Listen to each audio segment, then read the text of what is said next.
ख्रिस्तामध्ये उपस्थित प्रिय बंधू आणि भगिनीनो, सुरुवातीला सांगितल्याप्रमाणे आज माता मरियेचा सण आम्ही साजरा करतो. कोणता सण? माता मरियेचा सण. कोणता? माता मरिया एलिसेबेला भेटायला गेली. हा एक मोठा उल्हास आहे. उल्हास. सण म्हणल्यानंतर आपण काय म्हणतो? सण म्हणलं तर काय ते एक उल्हास झाला पाहिजे, नाही का? सण, आता दिवाळीचा सण, फटाके फोडा, नाही का? म्हणजे तेव्हा वाटते सणासारखं, नाही का? आणि पुन्हा कोणता सण, कोणताही आपण सण करतो तेव्हा काहीतरी उल्हास करतो, नाही का? माता मरिया एलिसेबेला भेटायला गेली. हे एक उल्हासाची गोष्ट आहे. मोठा उल्हास. आणि ते उल्हास कसा साजरा करण्यात आला माहित आहे? माता मरिया तिथं पोहोचल्याबरोबर एलिसेबा कशी होती? गर्भवती होती.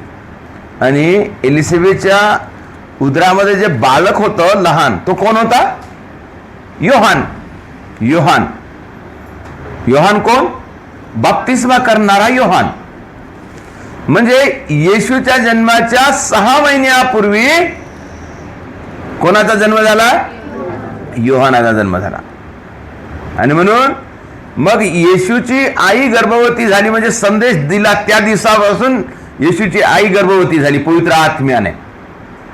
आणि मग ती एलिसेबेला भेटायला गेली तर ती ऑलरेडी गर्भवती होती.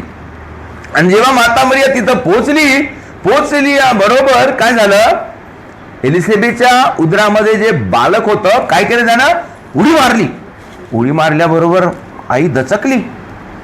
माता मरिया आल्याबरोबर एलिसेबा त्या उदरातील बालकाने उडी मारली आणि ती दचकली.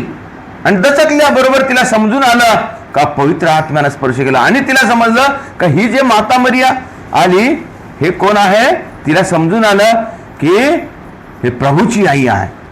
हे प्रभूची आई आहे. त्या वचनामध्ये म्हणत आहे प्रभूची माता माझ्याकडे यावे असे म्हणजे हे मला भाग्य कुठून, अशा प्रकारे. तर तेव्हा म्हणजे पवित्र आत्म्याने तिथं कार्य केलं. पवित्र आत्मा एक दुसऱ्याला स्पर्श केला. पवित्र आत्मा. माता मरिया तिथं पोहोचल्याबरोबर बालकाने उडी मारली. बालकाने उडी मारल्याबरोबर तिला समजलं की आहे माझ्या समोर आलेली कोण आहे? हे देवाची आई आहे. देवाची आई आहे. येशूची आई आहे. माता मरिया कोण आहे? देवाची आई आहे. प्रियजन हो, आम्ही हे देवदूताच्या संदेशामध्ये आम्ही हे रोज म्हणतो आणि म्हटलं पाहिजे. देवदूताचा संदेश. देवदूताचा संदेश दिवसातून कितीदा म्हणायचा असते? 3दा. कमीत कमी 3दा देवदूताचा संदेश म्हटल्या जाते. कधी कधी आता इकडे आमच्या चर्चमध्ये बेल वगैरे नाही आहे, परंतु मोठ्या मोठ्या चर्चमध्ये वगैरे केरळामध्ये, मुंबईमध्ये, मोठ्या मोठ्या शहरामध्ये काय आहे? चर्चची बेल आहे. बेल, मोठी मोठी बेल. आणि बेल वाजल्याबरोबर ते बेल कशी वाजवतात माहिती आहे? असं धरून खिचतात मोठ्या जोराने. तर त्या बेल वाजल्याचा तो आवाज 5 किलोमीटर वरपर्यंत जाते. 5 किलोमीटर पर्यंत, 10 किलोमीटर पर्यंत. कोणती मोठी बेल राहते 10 किलोमीटर पर्यंत जाते. म्हणजे तेवढ्या एरियाच्या लोकांना सूचना देण्यासाठी. काय सूचना देण्याची? सकाळी बेल वाजल्या. सकाळी किती वाजता बेल वाजते? 5:30 वाजता. 5:30 वाजता बेल वाजल्या बरोबर काय करायचं? आपण देवदूताचा संदेश म्हणायचा. दुपारी 12:30 वाजता बेल वाजते. 12:30 वाजता बेल वाजल्याबरोबर देवदूताचा संदेश म्हणायचा. संध्याकाळी 6 वाजता, कोणत्या चर्चमध्ये 6 वाजता, किंवा कोणत्या चर्चमध्ये 6:30 वाजता किंवा 7 वाजता. कारण कधी कधी दिवस कमी जास्त होतो. कधी लवकर अंधार पडतो तर कधी उशिरा अंधार पडतो, अशा प्रकारे. तर संध्याकाळी बेल वाजते तेव्हा देवदूताचा संदेश म्हणायचा. हे देवदूताचा संदेश काय आहे? देवदूताने मरियेला संदेश दिला आणि ती पवित्र आत्म्याच्या योगाने गर्भवती झाली. हे कशासाठी ती गर्भवती झाली? येशूला जन्म देण्यासाठी ना. येशूचा जन्म कशासाठी झाला? आम्हाला मुक्ती देण्यासाठी. आम्हाला मुक्ती, आमच्या आत्म्याला मुक्ती, आम्हाला अनंत जीवन देण्यासाठी. आणि म्हणून हा देवदूताचा संदेश म्हणजे काय आहे? आमच्या मुक्तीची आठवण आहे, आमच्या मुक्तीदात्याची आठवण. देवाने आमच्यासाठी मुक्ती योजना बनवली, त्याच्यामध्ये आम्ही काय करतो? सहभागी होतो. जेव्हा देवदूताचा संदेश म्हणतो तेव्हा काय करतो आम्ही? देवदूताच्या संदेशाद्वारे मुक्ती योजनेमध्ये आम्ही सहभागी होतो, मुक्ती योजनेमध्ये आम्ही सहभागी होतो. म्हणून प्रिय बंधू आणि भगिनीनो, हा देवदूताचा संदेश म्हणणे फार गरजेचं आहे. मग देवदूताच्या संदेशामध्ये आम्ही 3 वेळा म्हणतो. का? पहिल्यांदा का म्हणतो? देवदूताने मरीला संदेश दिला आणि ते पवित्र आत्म्याच्या योगाने गर्भवती झाली. दुसरा काय म्हणतो? पहा, मी प्रभूची सेविका आहे, तुझ्या शब्दाप्रमाणे माझ्या ठाई हो. म्हणजे ती स्वतःला काय म्हणत आहे? मी दासी आहे. पहा, मी प्रभूची सेविका आहे, दासी आहे, तुझ्या शब्दाप्रमाणे माझ्या ठाई हो. कोणाच्या? देवदूताच्या. म्हणजे तिने काय करत आहे? देवदूताचा संदेश, म्हणजे देवदूताने दिलेला संदेश. म्हणजे कोणाचा संदेश आहे? परमेश्वराचा संदेश आहे. परमेश्वराचा संदेश तिनं स्वीकार करत आहे. पहा, मी प्रभूची दासी, तू बोलल्याप्रमाणे माझ्या ठाई हो. आणि तिसऱ्यांदा काय म्हणतो आपण?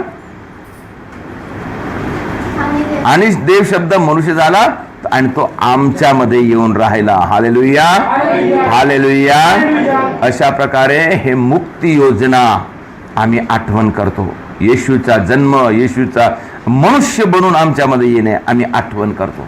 आणि मग काय म्हणतो? मधामध्ये काय म्हणतो? नमो हे कृपा पूर्ण मरिये. कोण म्हटलेला आहे? देवदूताने मरीला म्हटले, नमो हे कृपा पूर्ण मरिये, प्रभू तुझ्या ठाई आहे, स्त्रियामध्ये तू धन्य आणि धन्य तुझ्या उदराचे फळ येशू. एवढं कोण म्हणलं आहे? देवदूताने म्हटलं. पवित्र मरिये, देवांचे माते, आम्हा पाप्यासाठी आत्ता आणि आमच्या मरणाच्या वेळेस विनंती कर. प्रियजन हो, ही प्रार्थना एक देवाच्या शब्दाने भरलेली प्रार्थना आहे. आणि ही प्रार्थना जेव्हा आम्ही करतो, पुष्कळ लोक काय म्हणतात? हे मरियेची प्रार्थना म्हणून. हे मरियेची प्रार्थना म्हणून नाही आहे, हे देवाची प्रार्थना आहे. देवाचे शब्द आहे. कोण? देवदूताला कोण पाठवलं? देवाने पाठवलं मरियेकडे. आणि मरियेला वंदन करून देवदूत म्हणत आहे, पवित्र मरिये, देवांचे माते. अशा प्रकारे तर आम्हाला ही प्रार्थना रोज करण्या. माता, जेव्हा जेव्हा ही प्रार्थना आम्ही करतो तेव्हा माता मरिया आमच्यामध्ये उपस्थित राहते, आमच्यासाठी प्रार्थना करते, आम्हाला देवाचा आशीर्वाद मिळवून देते. आणि म्हणून आम्हाला माता मरिया फार गरजेची आहे. माता मरिया आम्हाला काय दाखवते? माता मरिया अशी म्हणत नाही की तुम्ही माझी पूजा करा, असं नाही म्हणत, माझी प्रार्थना करू म्हणत आहे. माता मरिया काय सांगते? माता मरिया तुम्ही येशूची प्रार्थना करू म्हणून सांगते. आणि फातिमाच्या ठिकाणी, फातिमा इथं माता मरियाने दर्शन दिलं. कोणाला? 3 बालक होते, 3 बालक. 3 बालकाला माता मरियाने दर्शन दिलं. 2 मुली होत्या, 1 मुलगा होता. 2 मुली होत्या, 1 मुलगा होता. तेव्हा माता मरियानं त्यांना दर्शन दिलं. तर हे माता मरिया कोणाला दिसत होती? ह्या 2 मुलीला दिसत होती. माता मरिया ती दर्शन देताना बोलत होती माता मरिया ह्या 2 मुलीसोबत. आणि त्यांच्यासोबत 1 मुलगा होता, फ्रान्सिस नावाचा. तो त्याला वाटत होता, अरे तुम्ही कोणासोबत बोलत? त्याला माता मरिया दिसत नव्हती, त्याला माता मरिया दिसत नव्हती. ह्या 2 मुलींना माता मरिया दिसत होती. तेव्हा तो मुलगा म्हणाला, तुम्ही कोणासोबत बोलता? त्या म्हणाल्या, तुला दिसत नाही का माता मरिया? ते तिथं उभी आहे, ते बोलत आहे. अरे मला नाही दिसत आहे. मग ह्या 2 मुलींनी माता मरिया निवेदन केलं, माते तू आम्हाला दोघेला दिसत आहे, त्याला काऊन नाही दिसत आहेस? माता मरियाने काय म्हटलं?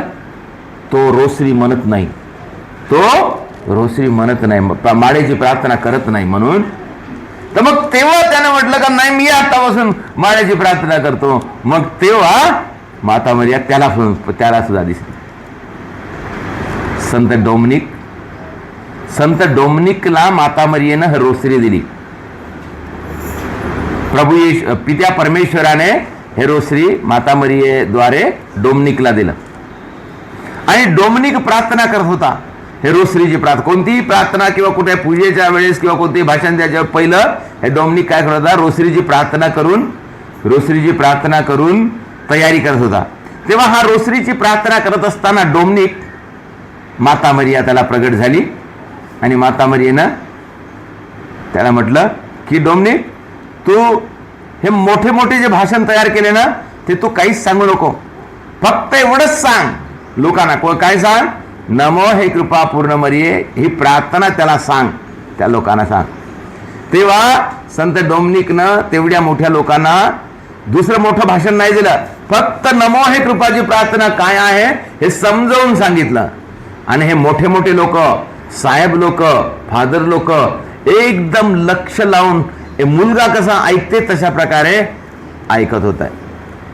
अशा प्रकारे मोठे महान कार्य, जेव्हा देवाची कृपा आमच्यामध्ये राहते तेव्हा आम्ही लहानचे काम केले तरी ते मोठा परिणाम करतात, मोठा परिणाम. वेलांकणीमध्ये माता मरियेने 3 दर्शन दिले, 3 महत्वाचे 3. पहिला एक दर्शन कोणतं? एक मुलगा, गरीब मुलगा, धनगराचा मुलगा सावकाराच्या घरी दूध नेत होता रोज. एक दिवस नेता नेता त्याला तो खूप थकला, झाडामध्ये बसला, तिथं त्याला झोप लागली.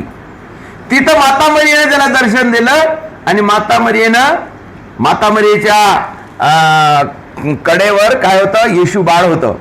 माता मरियेनं म्हटलं त्या बाळाला, माझ्या मुलाला थोडंसं दूध दे. त्यानं दूध दिलं आणि तेव्हा चेव आला त्याला आणि तो उठून गेला. अरे मी उशीर झाला मला म्हणून गेला आणि तिथं गेल्यावर ते वाट पाहत होते, ते रागावले, तू एवढ्या वेळ कुठं होतास म्हणून, आणि मग दूध काऊन कमी आहे असं म्हणून म्हणाले. ते त्यानं सांगितलं, एक त्याला माहित नाही कोण देवी, एक देवी मला दिसली आणि मग मी तिच्या मुलासाठी मी दूध दिला म्हणून. तेव्हा त्यांना विश्वास नाही झाला आणि त्याच्यानंतर थोड्या वेळाने काय झालं, ते जेवढं दूध कमी होतं ना ते आपोआप भरून गेलं, ते मडकं खाली झाडू लागलं. तेव्हा त्यांना विश्वास झाला की खरोखर कोणी साधारण बाई नाही तर देवीने दर्शन. आणि मग तो व्यक्ती तिथं जाऊन माता मरियेचं दर्शन केला. ते पहिलं दर्शन. दुसरं दर्शन, एक लंगडा मुलगा हे काय म्हणतात ताक विकत होता. त्या ताक विकत असलेल्या मुलाला माता मरियेने दर्शन दिलं आणि त्या मुलाला सांगत आहे, तो लंगडा आहे आणि त्याला पहिलं दूध मागितलं, त्याने ताक मागितलं, ताक दिलं त्याने त्याला प्यासाठी.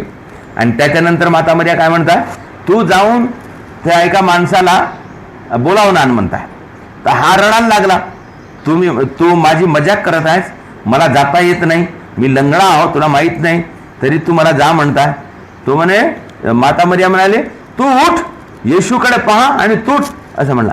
आणि ते येशूकडे पाहून तो उठला आणि त्याचा पाय एकदम बरा झाला, एकदम बरा झाला. तो धावत उड्या मारत मारत मारत जाऊन त्या माणसाला बोलावून आणला. हा दुसरा चमत्कार वेलांकणी. तिसरा चमत्कार कोणता? मोठे मोठे लोक, परदेशातले पोर्तुगीजले लोक जहाजावर येत होते.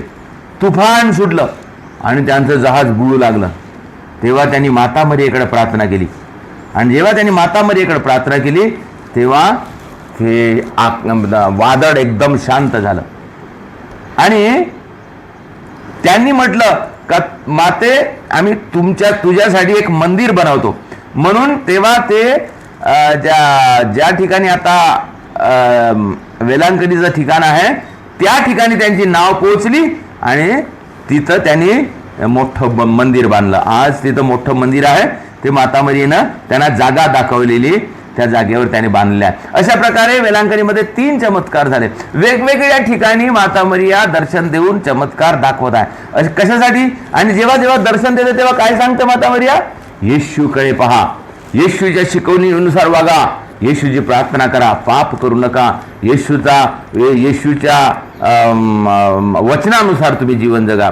तर अशा प्रकारे जिथं जिथं माता मरियाने दर्शन दिलं तिथं येशूविषयी सांगत आहे. आणि आजही जागोजागी माता मरिया दर्शन देत आहे आणि जागोजागी दर्शन देऊन काय सांगत आहे?